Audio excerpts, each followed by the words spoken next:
Hari ini kita akan membahas di part kedua ini ya mengenai standardization dari 3GPP, kemudian requirement dari ITU seperti apa untuk teknologi 5G dan spektrum atau frekuensi band yang nanti akan dipakai di 5G itu seperti apa.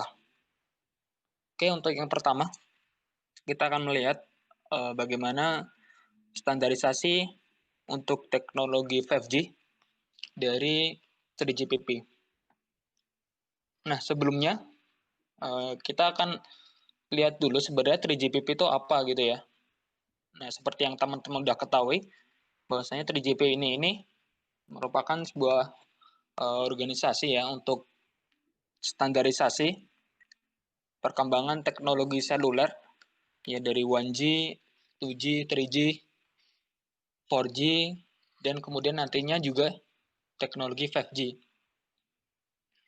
Nah, ini 3GPP ini sudah berdiri ya dari tahun 98 ya. Ketika itu menginisiasi ya untuk teknologi 3G ya. Untuk teknologi 3G ya tahun 2000-an ya. Ya meskipun um, muncul di tahun 98 ini ya, tapi teknologi 1G dan 2G ini juga masuk standarisasi dari 3GPP. Kenapa? Karena ini juga akan dijadikan sebagai ya dasar 3GPP untuk mengeluarkan standarisasi teknologi generasi ketiga. Nah, kuncinya itu.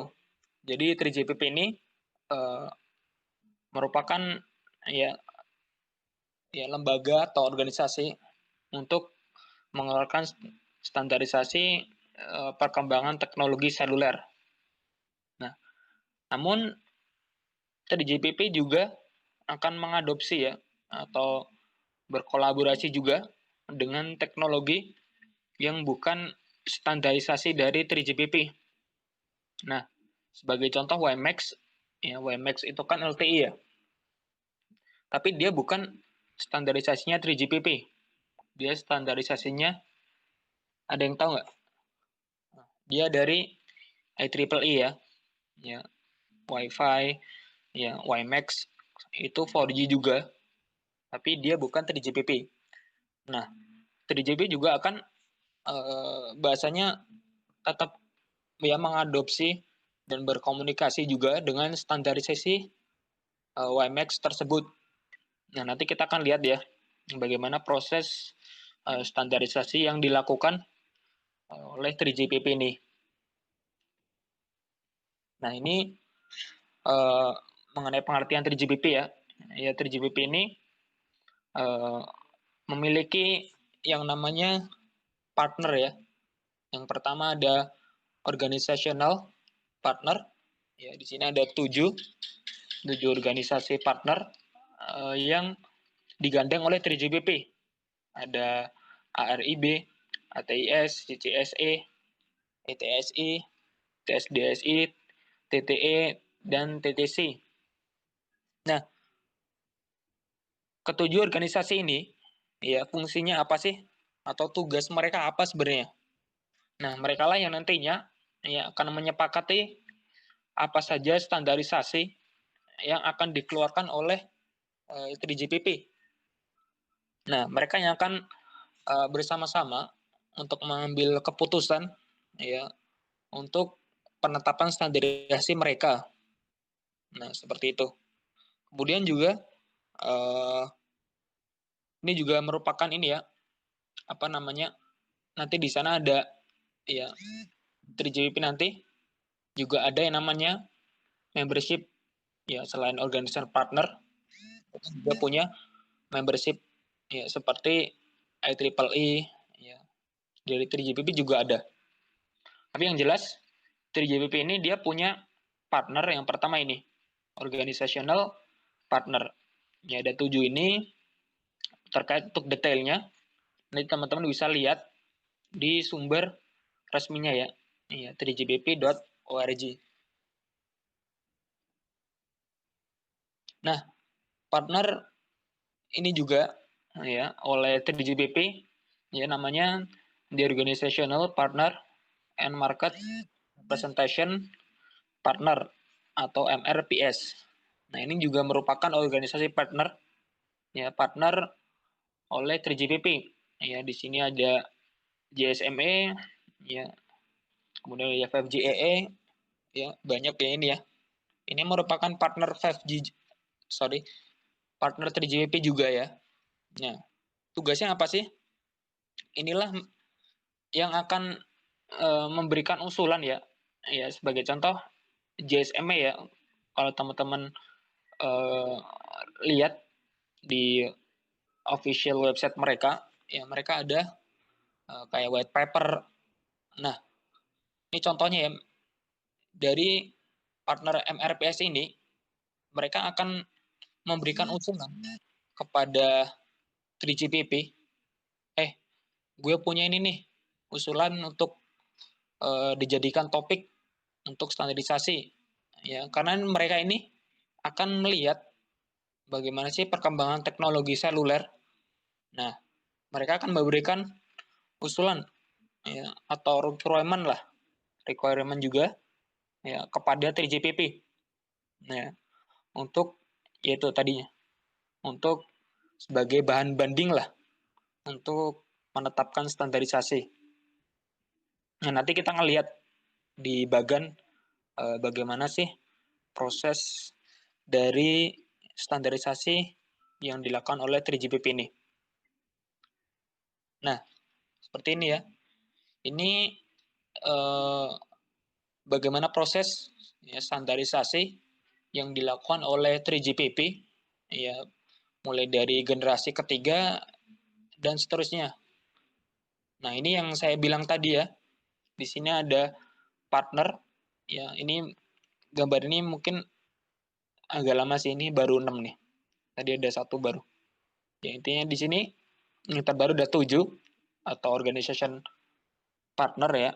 Ada 7, kemudian dia juga partner MRP ya. Dia akan melihat market nih, representation ya, dia akan memberikan ya usulan atau requirement lah untuk dijadikan sebagai bahan banding standarisasi di 3GPP. Nah, mereka akan membuat standarisasi ya, dan akan dijadikan sebagai standarisasi lokal mereka. Ya. Nah, namun 3GPP juga akan melihat ya bagaimana sih requirement atau recommendation dari ITU. Ya, karena kita tahu bahwasanya ITU ini langsung di bawah PBB, ya PBB. Jadi jangan sampai standarisasi yang dibuat oleh 3GPP itu menyimpang ya, karena ITU juga memiliki requirement. Ya, nanti kita akan lihat di belakang bagaimana sih persyaratan dari ITU. Ya, nantinya ini akan digodok ya oleh 3GPP untuk memenuhi requirement tersebut ya dengan bantuan ini ya partner mereka. Kemudian dia akan mengeluarkan ya standarisasi atau lokal ini ya, local standardization. Nah, ini bagaimana 3GPP berkomunikasi ya, seperti yang saya bilang di depan tadi ya. Itu bagaimana 3GPP juga akan berkomunikasi ya dengan teknologi yang bukan standarisasi mereka. Ya, kalau bahasanya di sini cross reference of specs. Ya. Sebagai contoh WiMAX. Nah, itu juga 4G, tapi dia standarisasi dari IEEE. Nah, ini sebenarnya juga sama sih. Ya, ini organization partner, ya ini sebaran di Asia, Amerika. Ya, teman-teman nanti bisa lihat di website 3GPP. Nah, ini juga berkomunikasi ya dengan IEEE, kemudian juga ini akan secara langsung sih terhubung dengan ITWR ITUR yang nanti akan memberikan rekomendasi atau requirement. Nah, ini MRP ya dia memberikan usulan atau requirement ya. Nah, ini adalah gambaran ya bagaimana sih komunikasi ya 3GPP untuk sampai menghasilkan standarisasi. Nah, seperti itu. Nah, 3GPP memiliki ya, scope of work ya atau scope cakupan dari standarisasi mereka ya ada 3 ya disebut dengan istilah TSG ya Technical Specification Group. Ya, yang pertama ada di RAN ya Radio Access Network. Kemudian 3GPP juga memberikan standarisasi untuk Service and System Aspect atau SE. Kemudian juga CT di bagian core ya core network and terminal. Ya kalau lihat di sini ini memang benar-benar ya semua aspek seluler ada ya. Dari sisi RAN, core sampai ke eksternal. Ya, kalau kita sering lihat bagaimana arsitektur sebagai contoh 4G ya, dari UA ke eNode B. Nah, itu yang disebut dengan RAN. Ya, di sisi radio network, itu dari UA ke eNode B. Kemudian dari node B naik ke MME, ya SGW. Nah, itu bagian core. Nah, ini juga distandarisasi oleh 3GPP. Ya, baru nanti akan ke external network. Ya, seperti internet ya dan lain-lain. Nah, ini rinciannya ya untuk standarisasi dari 3GPP ya ada TSG RAN ya. Nanti teman-teman akan banyak menemui istilah TSG ini ya. Jadi jangan bingung. Nah, ini yang pertama ada RAN, ini ada RAN WG pertama di layar pertama, kemudian di layar kedua juga. Nah, ini di RAN WG3 ini juga masuk mengenai interface. Ya, interface yang digunakan pada teknologi nantinya apa? Ya, EUP, ya, EUR. Nah, kalau di 4G Spectrum X1, nah, ini juga distandarisasi di bagian RAN ya. Kemudian di RAN WG4, nah ini tentang radio performance-nya seperti apa, kemudian protokol, ya protokol yang akan digunakan nanti seperti apa. Ya kalau di 5G nanti ada SDAP yang akan kita bahas ya di part selanjutnya. Terus kalau di 4G ada PDSCH, PDUSCH, ya seperti itu. Kemudian dari sini mobile terminal, ya. Kemudian di bagian core, ya di bagian core ini ya ini akan menghubungkan ke bagian eksternal ya. Makanya di sini ada interworking with external network. Nah, kemudian ini juga end-to-end aspect ya. Intinya ini akan memberikan standarisasi ya untuk bagian core. Nah, kemudian di TSG-SE ya dia mengenai bagaimana sih nantinya service-service penunjang untuk menunjang RAN dan core ya. Makanya di sini tentang security, arsitektur, ya kemudian mission critical. Nah, semua masuk di sini. Ini juga di-cover oleh 3GPP. Oke. Ini beberapa track record ya dari generasi kedua ya munculnya GSM, GPRS, RCG. Ya, ini teknologi 2G di tahun 2000-an ya. Kemudian 3W juga ya menstandarisasi untuk teknologi 3G. Ya. Ini tahun 90-an. Sorry. Kemudian tahun 2000-an ya keluarlah 3G. Ya karena perkembangan teknologi itu Seluler itu setiap 10 tahun dia akan selalu berevolusi. Ya, di 3G ada WCDMA, HSPE, ya, kemudian di tahun 2010-an ya muncullah LTE.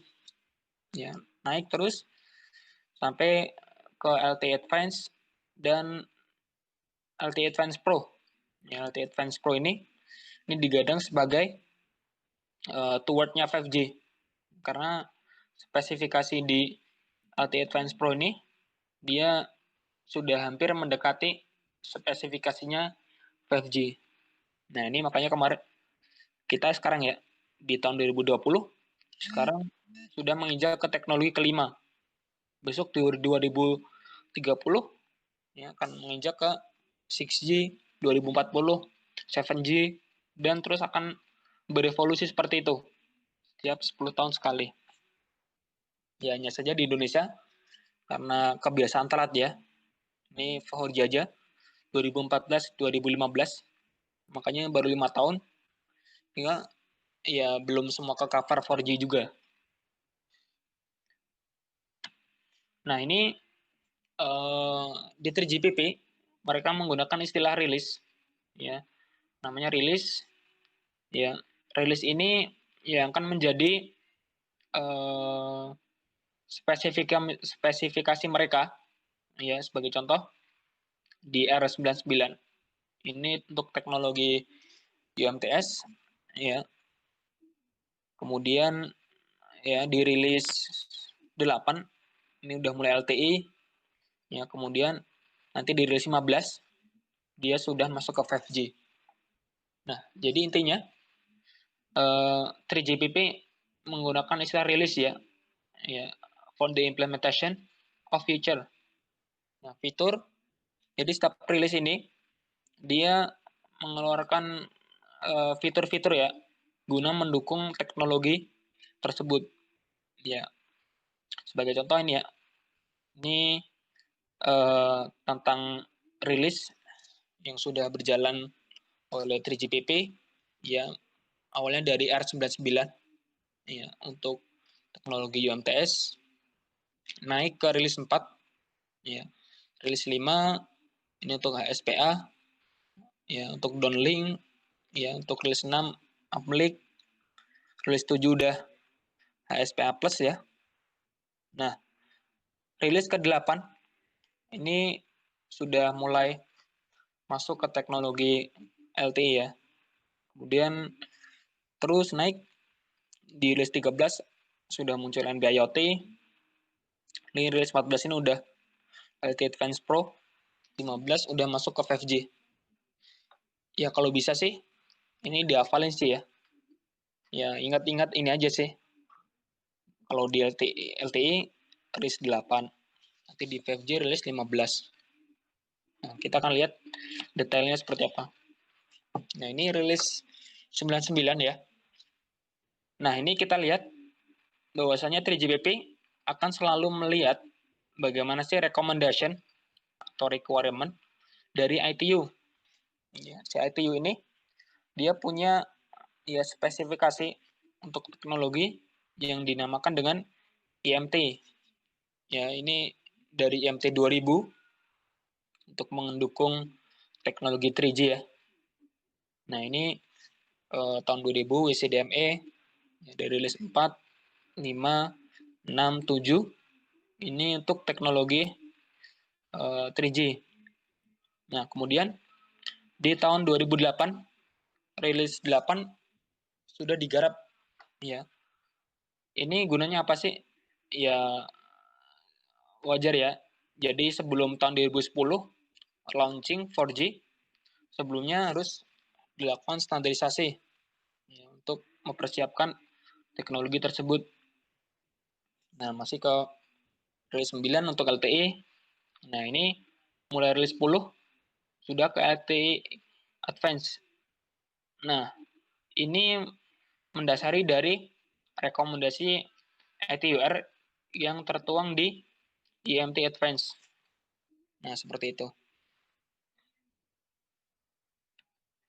Nah, ini rilis LTE ya, dari 2008 untuk initial LTE standar, LTE Advanced, ya.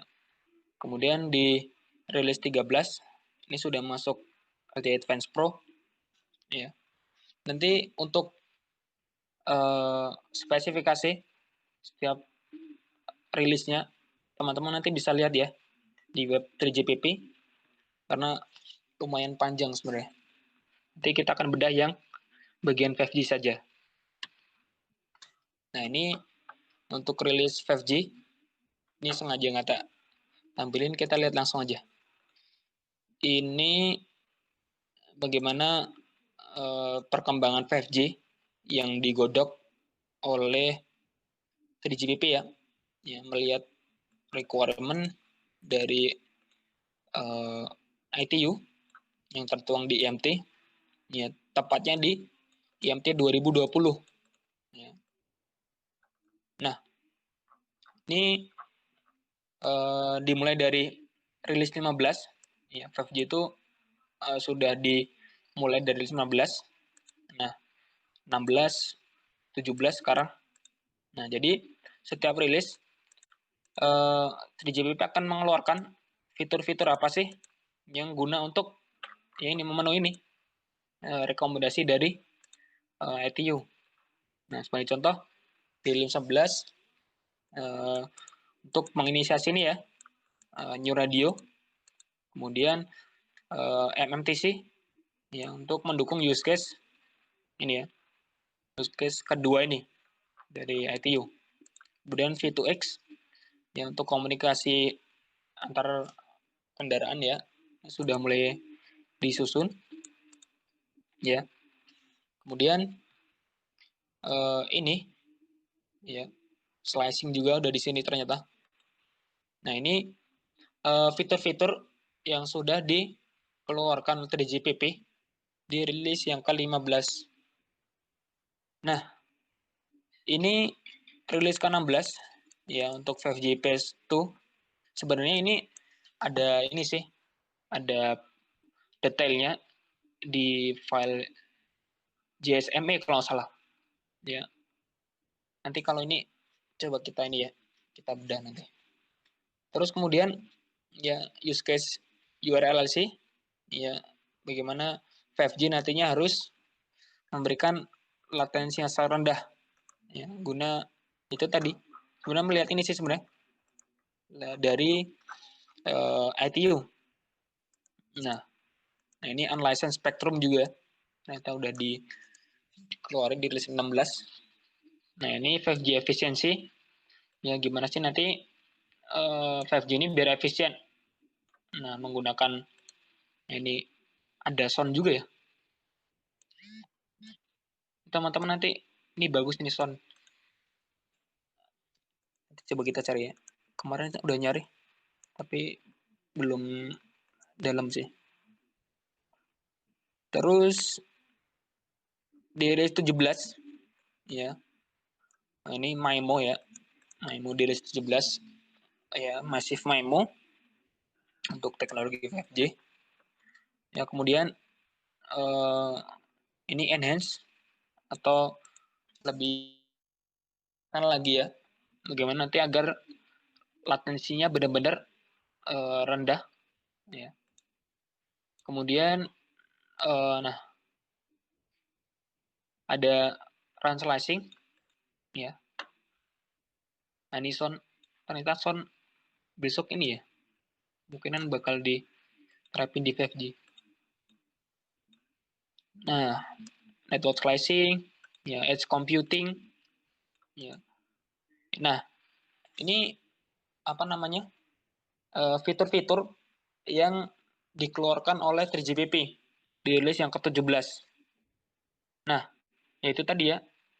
Ini kalau nggak salah udah dimulai dari 2017 ya. Rilis. Nah, ini 2017. Sekarang 2020. Dan nantinya akan goalnya ini ya bisa mendukung smart city, industri automation, ya smart home, ya. Kemudian data rate-nya sampai gigabyte per second. Nah, Nanti teman-teman kalau misalkan penasaran ya, ini langsung dibuka aja untuk website 3GPP, nanti bisa lihat. Nah, ini yang saya bilang tadi, membership. Nah, ini listnya ya. Ini terakhir 17. Nah, ini udah di planning ternyata. Dari 18 akan seperti apa. Oke. Nah, sebenarnya nanti teman-teman bisa ini ya, bisa cari kalau pengen tahu tentang 3GPP, ini sebenarnya di sini udah lengkap semua. Jadi nanti yang penasaran, ya nanti bisa ya main-main lah ke website ini.